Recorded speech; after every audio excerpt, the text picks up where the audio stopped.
Já jsem se tam vlastně ocitla úplně náhodou, protože já jsem ty lidi vůbec neznala a mě tam přivedl vlastně kamarád, se kterým jsem fetovala a přivedl mě k tým lidem a já jsem pak vlastně zjistila, že se tam potkávají takový ty větší díleři a vařiči a takový ty, co mají větší trestnou činnost se sebou. A takže jsem tam tak jako potichoučku seděla, koukala jsem, co se kde děje, protože jsem nikoho neznala vlastně mezi nimi, jenom toho jednoho kluka. No a teď oni si šli všichni dát a teď samozřejmě, jestli chci taky, no tak jo, samozřejmě, že jo. No a takový ten nejvíc jako nebezpečný, nebo takový ten, co měl asi nejtvrdší trestnou činnost za sebou, tak z ničeho nic prostě, jak na mě kouknul a viděl, že si jako chci dát, tak on si teda asi myslel, že je mi mnohem míň, protože ani dneska vlastně by do mě nikdo neřekl, že je mi přes 40. Takže i předtím jsem vypadala o dost mladší, vypadala jsem jako na míň než 15. Takže on si asi myslel, že jsem tak jako dítě, no já jsem jako by nějakým způsobem jako byla, že jo, ale nepřipadala jsem si tak samozřejmě a takže jsem tam měla připravenou tu čáru, kterou jsem si jako chystala dát. No a on z ničeho nic prostě vytáhl hroznou kudlu a píchnul jí do stolu. Jakože úplně přede mě, že si teda v žádném případě já dávat nebudu. A tak já jsem se na něj koukla úplně jakože, no to teda budu. A on, že v žádném případě jako v jeho přítomnosti, že nebudu. No a já jsem na něj začala jako mluvit, něco jsem mu začala jako říkat. No a samozřejmě jsem si dala. Takže mě to úplně jako neodradilo a... On svolil, anebo že si zdala prostě... Ne, svolil. Jo. Svolil. Že to přesvědčila? Jo, že mi není 14, nebo kolik si myslel. No, jo. Jo, že jsem prostě jako starší a teď už nevím, kolik mi bylo, třeba 19, nebo nevím, to fakt nevím. Takže jako viděl jsem plnoletá, tak s tím svolil, že teda jako můžu, no, ale to byl hodně silný zážitek, kdy jsem si říkala, že tato banda lidí je docela nebezpečná. Čím myslíš, že byli nebezpeční? Asi jak tvrdě dokázali vymáhat to, co potřebovali. Protože když to jako shrnu, tak sahali na zdraví lidí. Pokud se jim nepodařilo něco získat od těch lidí. Že ty lidi poškozovali na zdraví. Jo. Vlastně úplně normální bylo, že měli u sebe zbraně, takže to bylo úplně normální. To nebylo nic, čeho bych se bála třeba, nebo to mi přišlo jako normální součást těch lidí. I jsem věděla, že jsou celostátně jako v pátrání, nebo jsou hledaný, ale to člověk jako v tu chvíli vůbec neřeší. Mně to bylo jedno úplně, tyhle ty věci. Že pro tebe bylo primární, že si tam získala to, co si potřebovala a zbytek si prostě neřešila. No ani ne, jako že bych získala tu dávku, ale spíš jako že jsem byla s těma lidma, no. Vlastně s tím kamarádem, který on mě tam jako dovedl. A že vlastně mě to dostalo zase do další party, nebo zase mezi další sortu lidí, kde to vlastně jako zase o kus dál vygradovalo od té malé partičky, kde jsme úplně začínali vlastně s těma drogama, kdy jsme brali prostě u kamaráda doma a měli jsme to jako zábavu. Jako, no. Tak tohle bylo už zase další jako posun k horšímu, de facto. Jo, že jako do větších problémů. No, nevím, jak to mám jako říkat tohle. A když jsi dostala do této větší party, měla jsi i nějaké problémy jako ve spojitosti s nima? Jakože dohnala tě tyhle lidi, kteří byli nebezpeční, dohnali tě jakože k něčemu, k nějakému trestnímu činu, prostě, který už No, každý trestný čin je špatný, že jo? Prostě nějakou trestnou čin. No, ty lidi, tam vždycky ty policajti jako čekali dlouhou dobu, než si vytipovali nebo než zakročili už. Protože o všech těch lidech tak nějak svým způsobem věděli ty policajti. A vždycky to trvalo nějakou dobu, než se zorganizovali a už do toho šli, jako do té akce.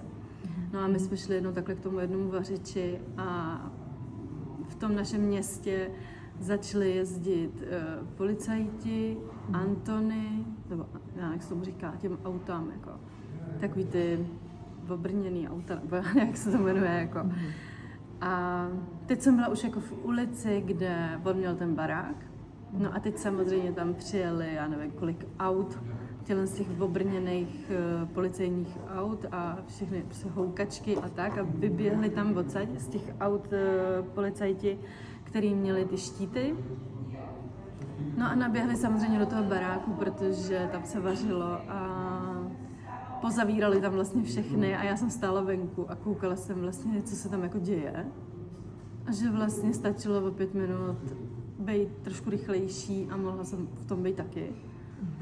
Ale vlastně já jsem měla zase jakoby za úkol, jako ne, že by mě tím někdo jako vyloženě oslovil tím úkolem, ale vždycky to v té partě jako bylo, že když někdo se dostal do nějaký nesnáze, nebo prostě, když ho prostě někdo zavřel, když byl zavřený policajtama, tak kdo mohl, tak vlastně informoval ty ostatní. Buď to přítelkyni, nebo kamarády, nebo prostě tu partu jakoby okolo, aby věděli, že s tím člověkem se něco děje, že potřeba, aby měl právníka, bylo potřeba, že kde sedí a postarat se o něj. Takže Jsi dělala informátora. Takže vlastně jsem jako podala tu informaci aspoň dál, že ten kluk je pěkně v háji, protože teď tam naběhli prostě, já nevím, 20 policajtů nebo kolik. A že ho teda zabásli a plus všichni, co byli vevnitř, ale to já jsem nevěděla, kdo tam byl. Ty kdybys tam byla prostě jako o chvilku... Tak mě zavřeli taky. Nebo minimálně by mě vzali sebou do nějaký CPZky. Jo, by něco mohla vypovídat, že? Jo. Takže to se docela divím, že vlastně nikdy k tomuhle nedošlo, že já bych měla svědčit nebo prostě vypovídat ohledně nějakých kauz, kde se jak vaří a kde se co prodává a tak. Nebo protože... někoho udávat, že? No, někoho udávat, no. Ale já si myslím, že to ty policajty ani jako nezajímalo v tom městě. Že oni je moc dobře znali, ty lidi. A vlastně až když to asi přesahovalo nějakou hranici, tak teprve do toho zasahovali ty policajti. Že kluk doma vařil prostě strašně dlouho a nikdy za ním nikdo nepřišel, jako z policajtů, takže oni věděli, že on si vaří vlastně pro svou nějakou potřebu a tak ho prostě nechávali být. To je takové zvláštní, protože pokud si ten klukový nebo o ten člověku ví, že vaří nebo že pěstuje trávu, tak většinou jakože ty dospělí nebo starší, že ho jako prásknou, že jo, jsem to policii. Takže jestli jako tam nebylo ani žádné podání, víš? Tak to já třeba jako vůbec nevím, jestli to tam bylo na nějaký udání, ale jako z mýho pohledu, ale zase jo. Prostě byl to pohled 20letý holky, která prostě mohla být jako totálně naivní, že jo. Ale, takže já nevím, jestli to bylo na udání nebo nebylo, ale nikdy mi to tak nepřišlo. Nikdy mi to tak nepřišlo, že by byla až taková rivalita nějaká, nebo já nevím. To možná nějaký soused, co třeba nebral, nebo jako byl třeba nějaký starý páprda nebo něco. Ale jako my mezi těma lidma se, jako ty feťáci se prostě znají a mají nějakou soudržnost mezi sebou. Nebo měli. Jo, já nevím, jak to prostě funguje teďko, ale prostě my jsme to měli tak, že jsme se tak nějak všichni jako okolo sebe znali. A musím říct, že teďko, i když jsme vlastně rozjeli ten podcast, tak nebo ten náš profil, tak se mi ozývají lidi, se kterými jsem brala. Ale je to o tom si prostě jako říct ty hranice a nějak se do toho víc nezabředávat, protože ono i po těch 20 letech je to takový, úplně vyplouvají vlastně na povrch ty vzpomínky, ty akce, boží akce, které byly prostě zážitkový, jak to. A člověk by se asi do toho raz, dva vrátil, no, nějakým způsobem. A ty lidi, co se ti teď ozývají, že jsem tam někdo, že jo, z těch před 20 lety, co bylo, tak oni pořád dál berou drogy? Nebo... No naštěstí ne. Nikdy. Naštěstí ne, úplně. Nedávno jsme se vlastně o tom bavili, že neznám nikoho, kdo by se z toho dostal. A najednou teďko jsem viděla prostě kluka, který na tom byl hodně špatně a ten vlastně je z něj prostě chlap, hezký, zdravý, má rodinu a já jsem byla úplně v šoku, protože já jsem se ho pamatovala, jak před těma 20 lety bral herák a byl fakt jako nevypadal dobře. Já si pamatuju, jak mi to bylo i líto strašně, protože se chytnul špatný party a ta parta ho hrozně rychle jako sejmula, mi přišla. Takže to mi bylo fakt líto a když jsem ho teďko viděla, tak já jsem nevěřila vlastním očím. A i spousta lidí jako mi říká, že by to třeba mě kontaktují lidi ze základky a ty vůbec nevěří, čím všem jsem si jako prošla. Že vlastně to vůbec nevěděli, že se třeba u nás doma něco děje takového. Tak to je zajímavý, no, takovouhle zpětnou vazbu a... Nevíš, že jsi pila třeba z alkoholu, že jo, nebo tak. No jako na té základce to všechno je takové to poprvé, že poprvé si dáš tu cigaretu, poprvé si dáš ten alkohol nějaký, že... A to je 90% dětí, že jo? No, si myslím, no, v dnešní době. I za nás, že prostě to jakože každý. Jo. Ale otázka je potom, jak to uchopíš, že jo? Protože většinou každý člověk si dá, že jo, nebo ty děti si dají prostě ten alkohol, protože to chtějí zkusit, to zkoušejí všichni, že jo, a vidí to i doma, že to je. Jenom potom, když už někdo má doma ty problémy prostě s tou rodinou, tak do toho... A třeba u nás jako na základce už ve třídě se bral pervitin. Tam se vlastně na základce předávkoval spolužák. Můžeš to rozebrat trošku víc? Bylo to, myslím, že v jiné třídě. Bylo to o patron níž, nebo já teď nevím úplně, jak to bylo. Jestli on šel vlastně na ty toalety o patron níž. No a předávkoval se na záchodě. Co se dělo potom? A pak vlastně ještě bral drogy náš spolužák normálně ze třídy. Jo.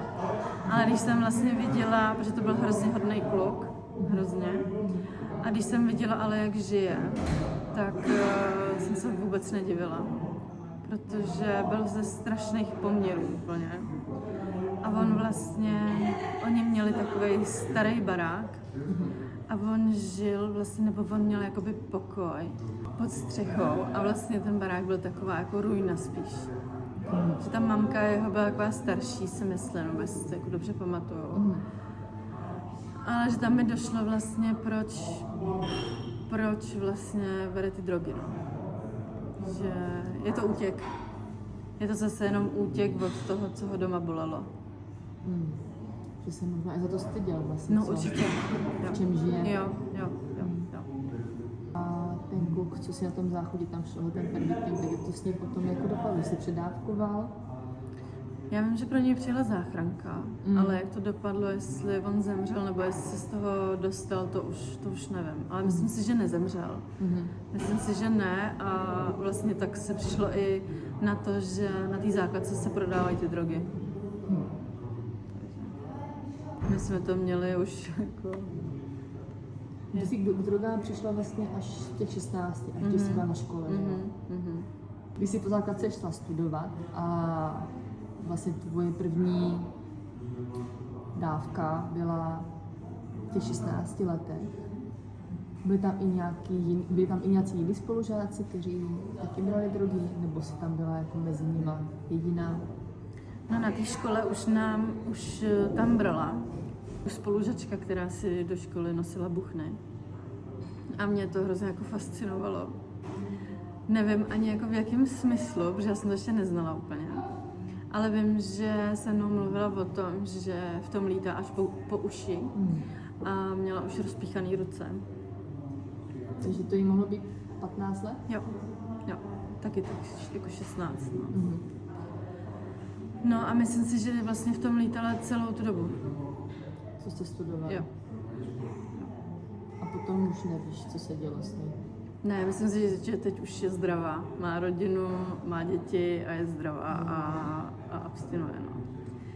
Ale zase na druhou stranu, když vlastně jsme byli v tom podniku, kde nám nabízel ten můj soused, vlastně tu první dávku, tak si nejsem jistá, jestli to už bylo v té době, ale my jsme měli kamarády, co brali heroin. A vlastně jsme vždycky seděli s tou partou vlastně v té, to byla taková herna, jako když hrál kulečník a šipky a to. No a vždycky jsme si tam sedli a oni samozřejmě jako na chvilku odběhli na záchod, pak se vrátili a začali usínat u toho stolu. Takže se tam jako začali tam prostě padat a usínat a to. A já jsem si říkala, tyjo, mě by zajímalo, jak se jako cítěj, že jsou takhle jako spokojený, no. Že... A oni předtím jako pili alkohol, když si dali ten heroin, že předpokládám na tom záchodě? Ne, myslím si, že ne. Vždycky měli před sebou jenom skleničku čisté vody a byli úplně světý po heráku. A heroin má takové účinky, jo? Jo, to spíš. No, to úplně prostě, jsi úplně spíš, drbeš se, nevím, já jako nevím do dneška, co to jako má za účinek, že se drbe ten člověk. Že vlastně to, když je ten heroin, tak oni jako usínají, anebo mají takový prostě stav, jako že kdyby meditační prostě. No já si myslím, že usínají. Že jako, jo. No. A pak je běžný tě nakopne prostě, jo. A heroin tě jako, že spíš utlumí. K čemu to je? Proč to berou jako? No je to to samé, no. Je to to samé, že to prostě utlumí tebe jako takovou.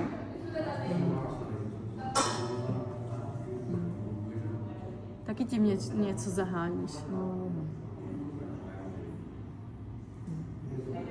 A tam by mě zajímalo možná, kde k tomu přišli.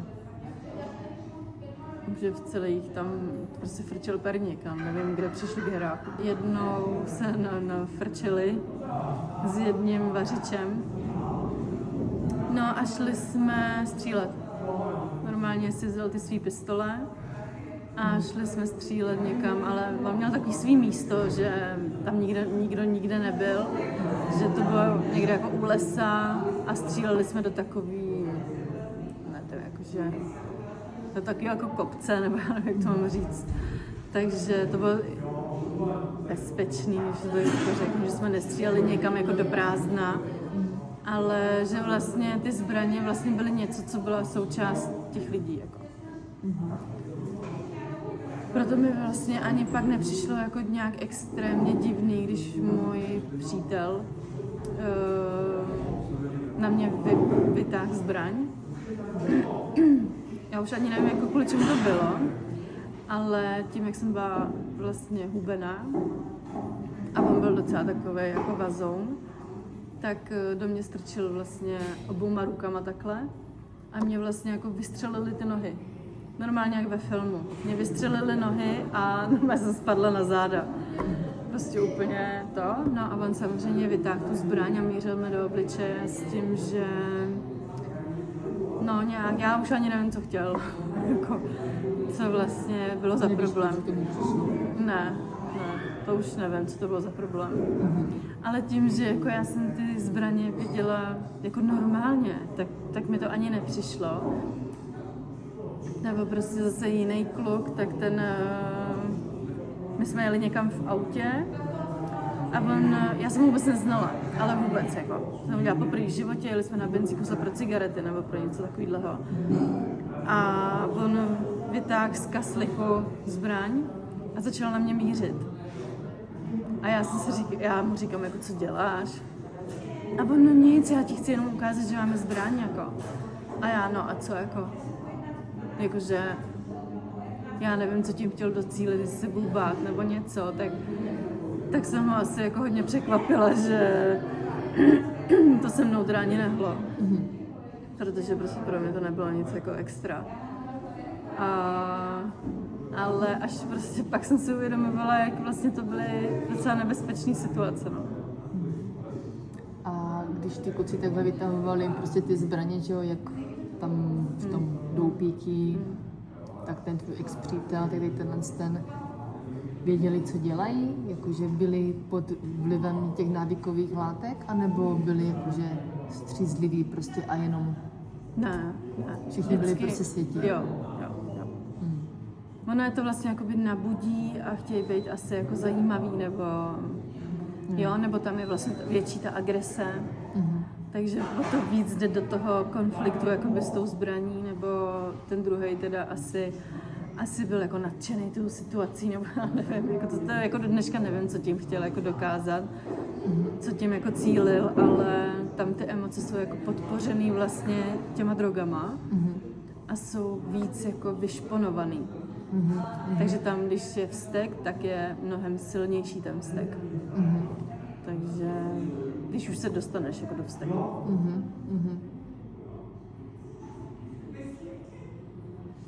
Ty jsi vlastně brala drogy, ať už cigarety, alkohol, tak pervitin, protože jsi chtěla právě ty svoje emoce tlumit.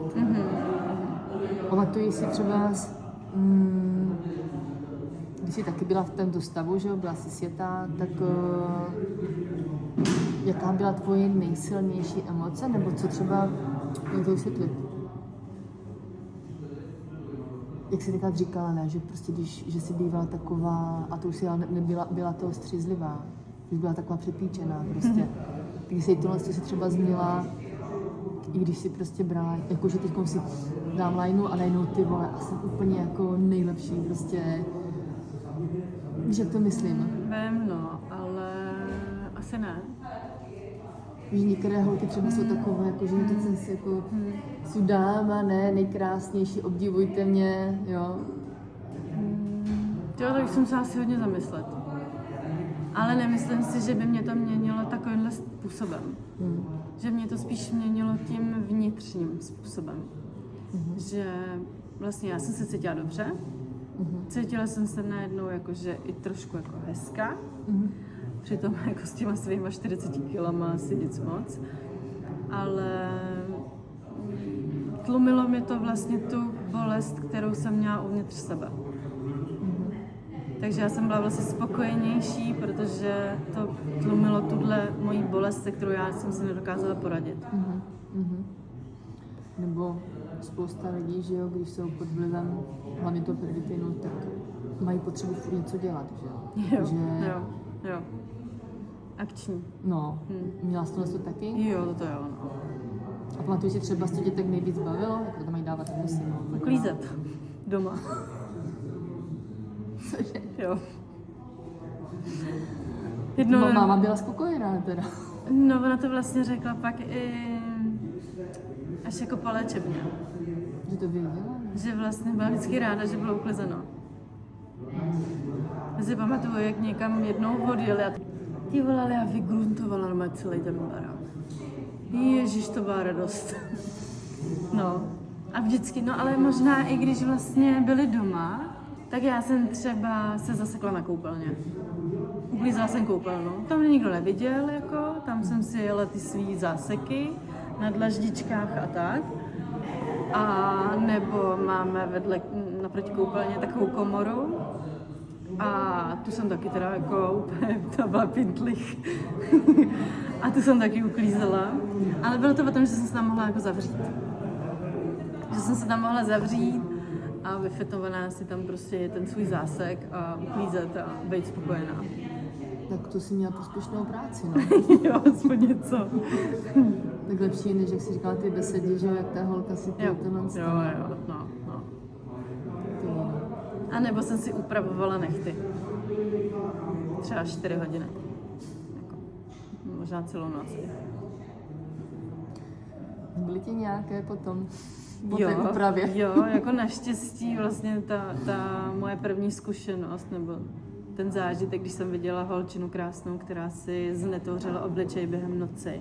Jakým způsobem? Jenom kvůli tomu, že že měla tady takhle jako pupínek. A já jsem ji viděla ten večer, viděla jsem ji jako poprvé a říkala jsem si, že ta je krásná úplně, prostě nádherná holka. A teď ona jako už měla to zrcátko a říkala, že tady ten pupínek jako to. No a já jsem tomu nevěnovala vůbec pozornost, a prostě jsme odjeli jsme, druhý den jsme tam přijeli a teď jsem viděla tu holčinu a úplně prostě v šoku, protože ona měla jeden obrovský strup, nebo jakože, no. A měla to vlastně tady odsaď, takhle, až tady vlastně pod bradu a měla to celý jako do živýho, protože se tak na tom strašně zasekla. Že se to vlastně celý rozdrápala a vlastně na tom strávila asi celou noc. Takže tohle to byl můj nejsilnější moment, kdy já jsem si říkala, že v životě se nemůžu jako zaseknout na nějakých takových věcech.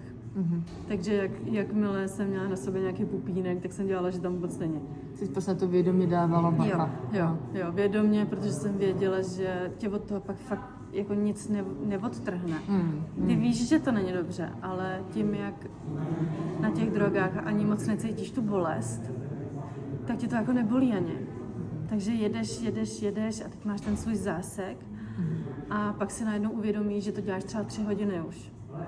No, až když vlastně dojíždí ta droga třeba. Takže to jsem si říkala, že musím fakt dávat pozor a tohle nikdy nemůžu. Jak dlouho ten stav trvá na těch drogách? Když si dáš prostě, dejme tomu jednu tu lajnu. Ono je to vlastně tím, jak kvalitní je ten pervitin. Jestli je kvalitní, tak to vydrží dlouho. Někomu to třeba vydrží jedna dávka nitrožilně, ale třeba 24 hodin. No a to je právě i to, proč ty lidi se k tomu uchylují, protože ušetřejí dost. A tím nosem, kterým jsem to brala já, tak ono to nejde jako do nekonečna, protože když bereš prostě nosem týden, tak už to úplně tím nosem nejde a musíš to buď to kouřit, nebo kouřit. Takže no a mě to třeba jak kdy, 8 hodin, 12 hodin, jak kdy, A potom, když to končí vlastně, ta droga, když už to dojíždí, tak jaké člověk má pocity na tom dojezdu vlastně, co ty tam vnímáš, jako, že vlastně ty jsi teďkom byla těch, dejme tomu 6 hodin, jsi prostě byla v takovém tom emočním utlumení. A byla jsi ale ráda mezi těma lidma, teďkom jako všichni jste byli na stejné notě, prostě všichni jste byli stejně sítí, nebo někdo víc, někdo méně, to je jedno, ale byste prostě sítí. A teďkom zase vlastně po těch 6 hodinách se vracíš zpátky do té reality, kde ty třeba střízlivíš, ale oni ještě jako jsou pořád v těch drogách, že jo. Takže jaký máš ty potom z toho pocity? Že střízlivěla si mezi něma, anebo si střízlivěla potom až do Marači? No to bylo spíš o tom, že jsme střízlivěli všichni, protože už nebyl žádný materiál. Takže většinou prostě se řeklo, že už třeba ani nemůžem, jo? Že jsem šla jako v noci domů, abych vlastně mě nikdo neviděl, abych zalezla do postele a usnula. Ale většinou to bylo o tom, že jsme nikdo nesehnali už. Takže jsme šli spát. Takže vlastně, jak vám to dojíždělo, tak jste se vraceli domů. Jo. No, ale vlastně dojezdy, ty ti vlastně začínaly už jakoby dřív, než vůbec začaly. Protože já jsem třeba měla, že když už jsem si dala poslední, co jsem měla, tak mě už to ani nefungovalo, jak mělo. Já už jsem v té hlavě měla, že vlastně už nemám. A už mi to kazilo jakoby ten dojem. Zážitek. A už jsem měla v hlavě, že prostě, že už nemám. Takže já jsem si vždycky nechávala aspoň jako trošku takovou jako psychickou berličku, i když jsem věděla, že ten trošek nebude nějak extra jako fungovat, že to nebude mít žádný účinek, ale jako věděla jsem, že si to aspoň jako trošku užiju ještě, že to prostě bude v pohodě. Když jsi přišla domů a vlastně si zalegla, že do postele, že jdeš střízlivě teda, to si prospala teda. No ne, to bylo jako strašný úplně. Jako ten moment, kdy dojíždí ta droga a už chceš usnout, ale nejde to, protože tě to tahá za těma drogama pořád. Protože ty chceš tu další dávku, aby ten dojezd nebyl. Protože to je něco tak strašně odporného, úplně... Já myslím, že to se nedá ani vysvětlit. To je, jak když tě to vevnitř úplně ždímá, kroutí. Nevím, je to prostě hrozně bolavý pocit. Hrozně bolavý pocit, že...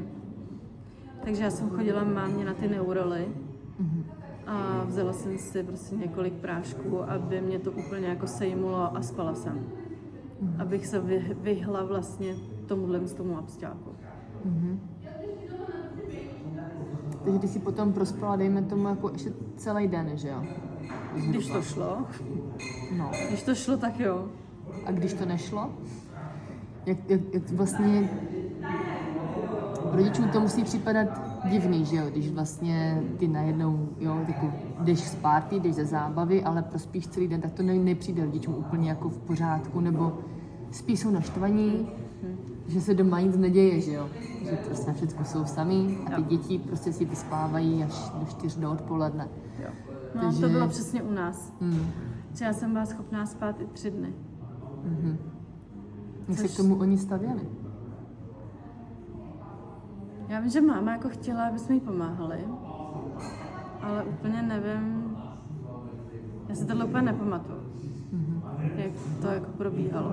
Ale vím, že já jsem třeba dokázala být, jakože ten jeden den čistá a buď to už večer jsem někam šla, už jsem se jako zasedala, anebo maximálně třeba do toho druhého dne. Ale já jsem jako se nestávalo, že by byla týden doma a nedala si. Já jsem pak jako ke konci už vydržela tak jako maximálně 1 den. Takže tam nebyl ani prostor nějak pro to, aby vlastně nadávali. To tam nebylo. Ty jsi tu školu dokončila, to studium si dokončila? Jo. A mě spíš zajímalo vlastně ještě to, jak jsme se minule bavili, že tvůj otec dbal na to, abyste se učili, aby z vás byli vystudovaní, chytří lidé, že jo, a nutil vás do toho. A teďkom ty si vlastně od svých 16 let fetovala. A vlastně nebyla si doma, že jo, jsem tam do školy, party, že jo, různé a tak. Tak jak se k tomuto on stavěl, že vlastně ty studuješ, nejseš doma, nebo to neřešilo? No ono, když jsem studovala, tak to nebylo tak vokatý ještě. Takže ono to ještě tak jako... No nebylo to o tom, že bych třeba v noci nebyla doma, nebo... To až začalo jakoby až později trošičku. Až jsi dokončila studium. Až když jsem to dokončila, tak on chtěl okamžitě, abych šla do práce. Jenomže já jsem vlastně už v tu dobu fetovala a úplně jsem si tu práci nemohla najít. A on to vzal tak, že za každý měsíc mu dlužím za nájem a za jídlo. Takže takhle prostě, myslím si, že mi nechal 2 měsíce těch prázdnin, ale vlastně od toho září už tam cinkal ten dluh. Jo, doma, jakoby. Na jídlo a na nájem. No a samozřejmě ty peníze jako nebyly. Jsem tomu tátovi něco dala, ale samozřejmě tam pořád byl nějaký ten dluh. No a my, jak už jsme to měli doma jako hodně nakřáplý, jako nebo máma s tátou ten vztah, tak vlastně v té lednici byl foch jako pro mámu, foch pro tátu a na zbytku jídla byly cedulky nežrat. Že, no. Takže vlastně to bylo tak, že když jsem chtěla něco k jídlu, což samozřejmě potom, kdy prostě pár dní fetuješ a nemáš prostě, nejíš, nepiješ nic, tak prostě by si snědla úplně všechno, ale já jsem nemohla, protože jsem věděla, že ten táta přijde a řekne mi, dala jsi tam něco? Ne, tak to se zavři. No a takhle bylo jednou, že jsem měla strašný hlad úplně a volala jsem tátovi, jestli si můžu vzít kousek sýru z té lednice a on mi to odsouhlasil a pak přišel domů, začal křičet na mě, jakože ať jdu za ním.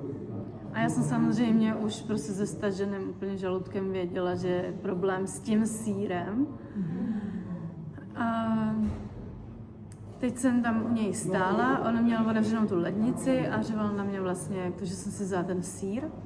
A já mu říkám, tati, ale teď já jsem ti volala a ptala jsem se, jestli si ho můžu vzít.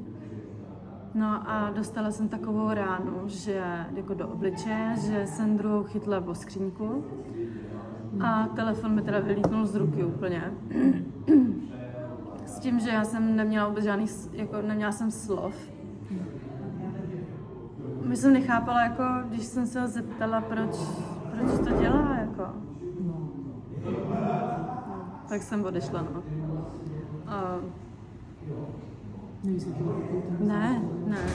Nevysvětloval. Tam prostě jsem neměla co jíst doma a těm to skončilo, jako. Otec, když chtěla, aby se zaměstnala, aby se chodila do práce, tak on potom, jako, když si dokončila studium, tak on věděl, že jsi v tom, že jakože fituješ, nebo... My jsme to doma nikdy neřešili. Tak já nevím, jestli to věděl, nebo ne. My jsme to jako jedinkrát řešili s tou mámou a pak už nikdy. Takže já nevím, jestli to věděl, nebo ne. Ale vlastně tohle to byl ten zásadní moment, tohle s tím sýrem, kde já se pak dopustila té trestné činnosti. Kdy jsem si šla hledat práci, jsem byla 3 dny čistá, jako. Šla jsem a měla jsem podpatky a všechno možné a šla jsem na pohovor a myslela jsem si, jak mám zářenou budoucnost. Jak jako se konečně do toho opřu a přestanu brát a splatím tátovi ten dluh, který mi jako tam nasčítal za tu moji neschopnost jako dávat ty peníze do rodiny. Takže jsem si myslela, jak úžasně, jako, že jsem zvládla ty 3 dny a že už jsem viděla, jak jsem zaměstnaná, že to bude dobrý prostě. No a kamarádi mi zavolali, jestli nechci s nimi jít do Prahy a říkám, hele, já tam mám teďko pohovor, tak bude fajn, když mě tam hodíte, protože já jsem v těch podpadkách neuměla absolutně chodit. Takže bylo fajn, že mě tam vezmou. Takže jsem sedla do toho auta, jeli jsme do té Prahy a oni se mě zeptali, jestli ať si zkusím prostě podpis. A já jsem si říkala, jako proč? A oni, no to je jedno, tak si prostě zkus podpis. No tak samozřejmě to pak vedlo k té trestné činnosti. Ale já jsem měla prostě v hlavě tu myšlenku, že když podstoupím tohle riziko, kdy se podepíšu pod cizí kartu, tak dostanu ty peníze, které budu moct dát doma. Samozřejmě jsem z toho neměla ani korunu. Nikdo z toho neměl ani korunu, protože jsme byli vymaštěný smažky, který vymysleli hrozně krásný plán, který jako nebyl vůbec reálný, jako, no, takže blbí jsme byli. Ale no, takže jsem vlastně domů přijela s 0 a zase svetovaná, žádný pohovor nebyl, žádný zaměstnání a jelo se na novo. Co bylo ze zklamání pro tebe? Bylo. Protože já jsem si myslela, že už ty 3 dny, co jsem vydržela, že to bylo vlastně něco, co jsem úplně jako, jsem byla pyšná na sebe. A myslela jsem si opravdu, že to bude dobrý. A teď mi tak dochází, že vlastně to pak byl ten moment, kdy já jsem se předávkovala. Tady po tom dnu. Protože já jsem byla vlastně na CPZC.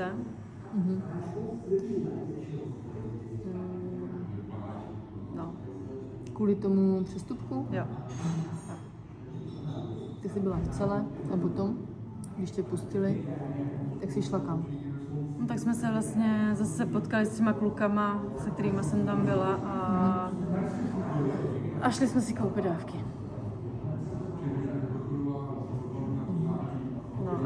pak vlastně tam předávkovala a oni mě vlastně museli jako rozchodit. Protože jsem seděla vzadu v autě a přestala jsem mluvit úplně. Já jsem slyšela, co říkají, ale nemohla jsem vůbec jako se hejbat. Prostě to vůbec nešlo. Přestala jsem cítit i tu sedačku jako pod sebou. Nohy jsem necítila, prostě nic. Jenom mi vlastně jela ta hlava nějakým způsobem, takovým jako napůl tak. No a oni na mě mluvili a pak si vlastně všimli, že já prostě vůbec nereaguju, že nemůžu ani odpovědět. Tak vyběhli z toho auta a vyndali mě z toho auta. Snažili se, abych chodila, protože ani sami, možná ani oni nevěděli, co mají přesně dělat. Vím, že se dohadovali o tom, jestli mi zavolají záchranku nebo ne. Protože vlastně tahali bezvládní tělo. A oni nevěděli, jestli to prostě rozdejchám nebo ne. Takže si pamatuju, jak chodili okolo té řeky a furt jako mi říkali, Hanko, choď, Hanko, zvedej ty nohy. Ale já je necítila. Já jsem necítila tu půdu pod nohama a necítila jsem absolutně nic. A já jim nemohla říct, že to nejde.